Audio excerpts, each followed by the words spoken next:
Welcome to my channel the pastor universe.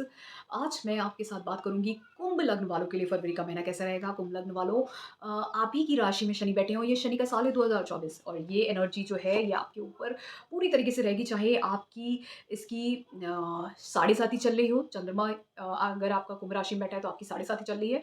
अगर ये आपका लग्न है साढ़े साथी नहीं भी चल रही है तो भी मैं ये बोलूँगी आपके ऊपर रिस्पॉन्सिबिलिटीज़ आने वाली हैं, क्योंकि शनि जब रिस्पॉन्सिबिलिटी देता है तो बहुत ही ज़्यादा कष्ट दे के रिस्पॉन्सिबिलिटी देता है। कष्ट आते हैं, लेकिन जो आपको सीख मिलती है उसके बाद आप वो जीवन में पूरे ज़िंदगी आपको वो कहीं न कहीं मदद करती है आगे ग्रोथ में। तो आप शनि क्योंकि आपके लग्न में रहेंगे, वहाँ से शनि आपके तीसरे भाव को, आपके पराक्रम को बढ़ाते हैं। आप कहीं न कहीं शॉर्ट डिस्टेंस ट्रैवल में जा सकते हो और साथ में आपके कम्युनिकेशन को बहुत ही ज़्यादा प्रैक्टिकल और कम बोल के अपनी बात को एक्सप्रेस करना, इस तरीके की क्वालिटीज़ भी देंगे कहीं न कहीं। आपकी कम्युनिकेशन स्किल्स को अच्छा करेंगे। आपके छोटे भाई-बहनों के साथ भी आपके रिलेशनशिप को थोड़ा-सा हार्डशिप रहेगी, लेकिन वो कहीं न कहीं रिस्पॉन्सिबिलिटी आपको फ़ील होगी और वहाँ पर भी आप एक चेंज देखोगे, अच्छा चेंज होते हुए देखोगे। फिर सप्तम भाव पे दृष्टि जाएगी, इसकी सप्तम दृष्टि शनि की वहाँ से, तो ये कहीं न कहीं आपको आपकी शादी अगर आप करना चाह रहे थे, वो शादी हो सकती है, नया बिज़नेस स्टार्ट करना चाह रहे थे, नया बिज़नेस स्टार्ट हो सकता है। अगर शादी हो रखी है, बिज़नेस चल रहा है, तो वहाँ पे आपकी रिस्पॉन्सिबिलिटीज़ आप खुद से फ़ील करोगे कि आपको रिस्पॉन्सिबिलिटीज़ लेने का टाइम आ गया है। आप हर चीज़ को बहुत ही सीरियसली और प्रैक्टिकली करोगे और बहुत हार्ड वर्क करोगे उस एरिया में। फिर दसम भाव पे दृष्टि जाएगी, दसम दृष्टि। तो वहाँ पे अपने करियर को, स्टेटस को अपलिफ्ट करने के लिए अब आप बहुत मेहनत करोगे, क्योंकि आपको ज़िंदगी शनि जो है मैं उसको काल मानती हूँ, समय मानती हूँ। हर ढाई साल में समय बदल जाता है हर किसी का। हर एक चेंज आता है, वो नोटिस करो अगर आप, समय बिल्कुल बदल जाता है जब शनि बदलता है ढाई साल में। तो वो जो चेंज है इस ढाई साल में जो शनि ला के देगा आपको, वो कहीं न कहीं आगे फ्यूचर में आपको बहुत सारे गेन्स और अपॉर्च्युनिटीज़ देने वाला है। तो इसलिए मेहनत करना, रिस्पॉन्सिबल बनना, प्रैक्टिकल बनना, हार्ड वर्किंग बनना, ये सारी चीज़ें बहुत ज़रूरी हैं आपके लिए। फिर बात करते हैं मंगल की। मंगल आपके 12वें भाव में रहेंगे, उच्च के रहेंगे मकर राशि में। अब मंगल जब तक यहाँ पे रहेंगे, मंगल की जो राशि है, एक राशि आपके तीसरे भाव में आती है मेष राशि, दूसरी राशि आती है आपके दसम भाव में वृश्चिक राशि। तो दोनों के ही मालिक जब आपके 12वें भाव में रहते हो, कहीं न कहीं आप करियर के लिए दूर जा सकते हो, फॉरेन जा सकते हो। या ये भी हो सकता है कि आपका करियर में ट्रांसफॉर्मेशन हो, पहले लॉस हो और फिर कुछ आप नया शुरू करो, ये भी हो सकता है इस टाइम पे। लेकिन मंगल जो है मकर राशि में है तो चीज़ें अच्छी होंगी आपकी। जॉब का लॉस होके नई जॉब मिलना ये चांस बनता है। आपके छोटे भाई-बहन बाहर जा सकते हैं, फॉरेन जा सकते हैं, दूर जा सकते हैं।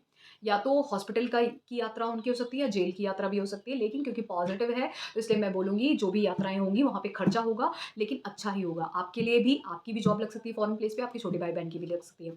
लेकिन एक चीज़ का ध्यान रखिएगा, एक्सपेंडिचर होगा ही होगा और वहाँ पे जब जब खर्च होती है, वहाँ पे जब लॉसेस होते हैं ऊर्जा का, जैसे मंगल जैसे प्लैनेट हो, तो वहाँ पे कभी-कभार इंसान को काफ़ी ज़्यादा एक अट्रैक्शन भी देती है, सेक्सुअल एनर्जी भी क्रिएट करती है, तो वो चीज़ भी एनर्जी कहीं न कहीं आपके अंदर क्रिएट हो सकती है इस टाइम पे। तो इस एनर्जी को आप रादर दैन सही तरीके से यूज़ करोगे तो आपको करियर में अपलिफ्टमेंट मिल जाएगी और आपके छोटे भाई-बहन को भी मिल जाएगी। एल्स वो लॉसेस जो हैं, वो सिर्फ़ और सिर्फ़ लॉसेस ही हो जाएँगे आपकी ज़िंदगी में, मतलब खर्चे एक्सपेंडिचर ही होगा और उसका रिज़ल्ट कुछ नहीं मिलेगा। तो इसलिए आप कैसे उसको यूटिलाइज़ करते हो, वो आप पे डिपेंड करता है। तो ये एक पॉज़िटिव चेंज है। मंगल का जो 12वें घर में शिफ्ट हो रहा है, उच्च का है मंगल वहाँ पे। आपके करियर के लिए, आपके छोटे भाई-बहन के लिए अच्छा करेगा, कुछ नया बदलाव होगा। जॉब जाके नई लग सकती है, इस तरीके के भी चांसेस दिखते हैं। आपके छोटे भाई-बहन के लिए भी दिखते हैं, लेकिन अगर आप कौन सही तरीके से, अगर आप सही तरीके से यूज़ करोगे तो ये चीज़ें अच्छी होंगी। गलत तरीके से यूज़ करोगे तो वहाँ पे 12वें घर में जेल यात्रा और हॉस्पिटल की यात्रा भी, अस्पताल की यात्रा भी करवा देता है कभी-कभी मंगल। खर्चे भी करवा देता है गलत-सलत चीज़ों में, तो इसका ध्यान रखिएगा। शनि की बात मैंने कर ही ली थी, फिर मैं बुध की बात करती हूँ। बुध की युति मकर राशि में मंगल के साथ रहेगी, तो वहाँ पर लड़ाई-झगड़ा हो सकता है। जैसे मैंने बोला, क्योंकि ऊर्जा का व्यय होगा। मंगल जब 12वें घर में जाता है तो ऊर्जा का व्यय होता ही होता है। भले ही ऊर्जा अच्छी हो, पॉज़िटिव हो, उच्च का मंगल हो, तो चीज़ें अच्छी भी हो सकती हैं, अच्छी भी होंगी, लेकिन व्यय ऊर्जा का होगा। कैसे होगा? क्योंकि वहाँ पे कम्युनिकेशन का प्लैनेट बैठा है। क्योंकि बुध आपका पंचम भाव का मालिक है और आपके अष्टम भाव का मालिक है। तो आपके रिलेशनशिप में, अगर लव लव रिलेशनशिप है, वहाँ पे लड़ाई-झगड़ा हो सकता है, उसका लॉस हो सकता है। अगर आपके बच्चे हैं, उनकी वजह से उनका लॉस हो सकता है, उनकी वजह से लड़ाई-झगड़ा होके लॉस हो सकता है कुछ, एनर्जी, लड़ाई-झगड़ा बच्चों के साथ थोड़ा बहुत मतभेद होना, सेपरेशन होना, बच्चों के साथ सेपरेशन हो सकता है आपका, ये भी चीज़ें दिखती हैं। और साथ में जब ये बुध कुंभ राशि में चला जाएगा 20 फरवरी को, तो अ, यही आपको टेंशन दे सकता है, परेशानियाँ दे सकता है, आपके बच्चों की वजह से, आपके लव रिलेशनशिप की वजह से, आपके जीवन में जो बदलाव आ रहे हैं। और अगर आप पढ़ाई की फ़ील्ड में, एजुकेशन में आप खुद ही हो, बच्चे हो, पढ़ रहे हो, तो जब तक कि ये जो बुध है आपके 12वें भाव में रहेगा मकर राशि में, तो आपका पढ़ाई में मन नहीं लग सकता है। इस तरीके की चीज़ें भी हो सकती हैं।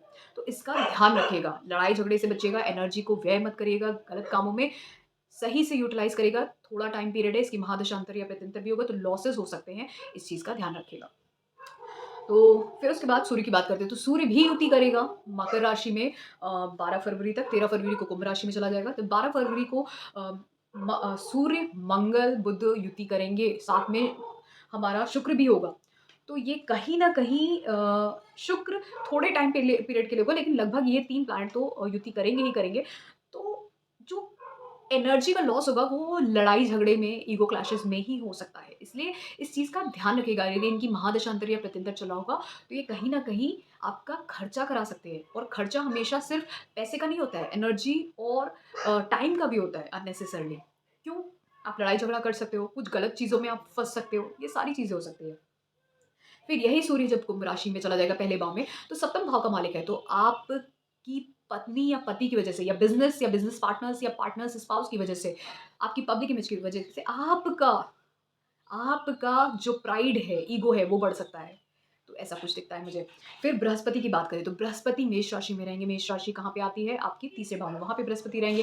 बृहस्पति तीसरे भाव में मैंने जैसे बोला सौम्य ग्रह तीसरे भाव में अच्छा नहीं करते हैं क्योंकि वहाँ पर ऊर्जा चाहिए होती है जो आपको पुश करे, आगे बढ़ाए। विल पावर, स्ट्रेंथ की ज़रूरत होती है। वहाँ पे आपकी ऊर्जा ऐसी होनी चाहिए क्रूर ग्रह आपको ऊर्जा देते हैं कि आप आगे बढ़ो, हार्ड वर्क करो और ये जो सौम्य ग्रह होते हैं ये आपको वो ऊर्जा नहीं देते क्योंकि आप बहुत ही ज़्यादा ऑप्टिमिस्टिक फ़ील करते हो कि सब कुछ हो जाएगा बैठे-बिठाए। तो जब ये बृहस्पति यहाँ पे बैठेगा ना तो आपको ऐसा लगेगा सब कुछ बैठे-बिठाए ही हो जाएगा। तो जब तक कि बृहस्पति तीसरे भाव में आपके रहेगा, आपके मन में यही ख़्याल रहेगा सब कुछ बैठे-बिठाए हो जाएगा, मुझे करने की ज़रूरत क्या है? तो स आप सोचोगे लेकिन कर कुछ नहीं पाओगे क्योंकि हार्ड वर्क करने के लिए बृहस्पति पुश नहीं करता है। वहाँ पे क्रूर क्रूर ग्रह आना ज़रूरी होता है। तो अब ये बृहस्पति जो है जब तक कि मेष राशि में आपके तीसरे भाव में है, तो कहीं न कहीं आपकी अंदर की ऊर्जा का लॉस कराता रहेगा, ठीक है? तो और यहाँ से इसकी दृष्टि किस पे पड़ेगी? यहाँ से दृष्टि आपके सप्तम भाव पे, नवम भाव पे, 11वें भाव पे पड़ेगी। तो कहीं न कहीं ये आपके स्पाउस के साथ रिलेशनशिप, बिज़नेस पार्टनर्स के साथ रिलेशनशिप अच्छा बेहतरीन बनाएगा, बढ़ोतरी देगा आपके बिज़नेस में।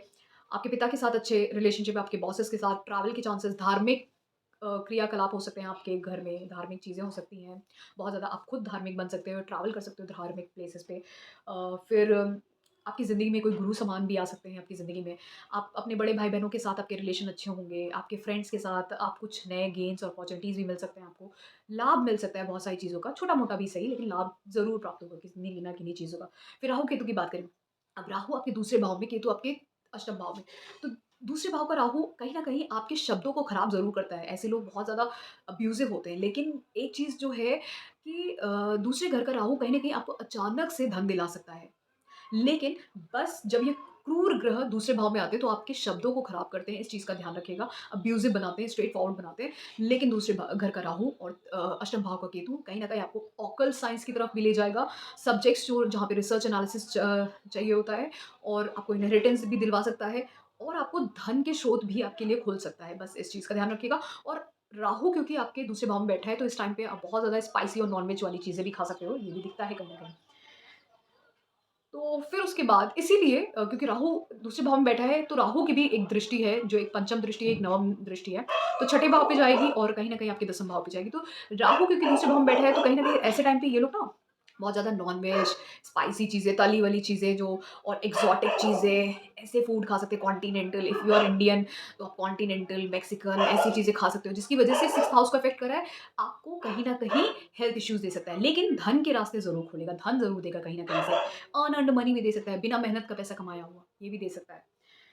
शुक्र की बात करते हैं, शुक्र मैंने बोला पहले 11 फरवरी तक धनु राशि में रहेंगे आपके 11वें भाव में और फिर उसके बाद मकर राशि आपकी 12वें भाव में जाएँगी। तो कहीं न कहीं खर्चा होगा, धन का खर्चा होगा जब मकर राशि में जाएँगे और धन का खर्चा होगा और आपकी स्पाउस से सेपरेशन भी हो सकता है फॉर द टाइम बीइंग ये भी दिखता है। क्योंकि शुक्र की राशियाँ जो हैं, एक राशि आती है वृषभ राशि आपके चौथे भाव में और जो दूसरी राशि आती है वो है तुला राशि, वो आपके नवम भाव में आती है। तो कहीं न कहीं आपके माता-पिता से आपका सेपरेशन हो सकता है, ये दिखता है।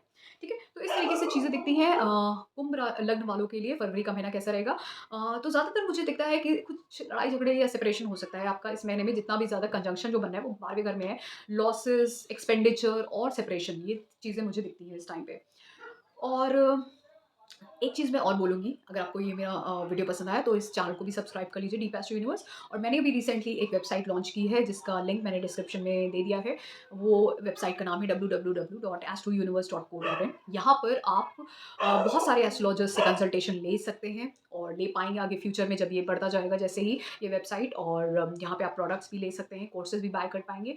आप डेली पंचांग और अगर आपको कुंडली कैलकुलेटर एनालिसिस करना है, मैचिंग करनी है, ये सारी चीज़ें उसमें अवेलेबल रहेंगी just like any other astrology services. ये मेरा खुद का ही न्यू स्टार्टअप है, लॉन्च किया है मैंने and it's a new beginning. अगर आप चाहते हैं to for that to grow, तो आप उसको यूटिलाइज़ करिए and share it to as many people as possible. Thank you.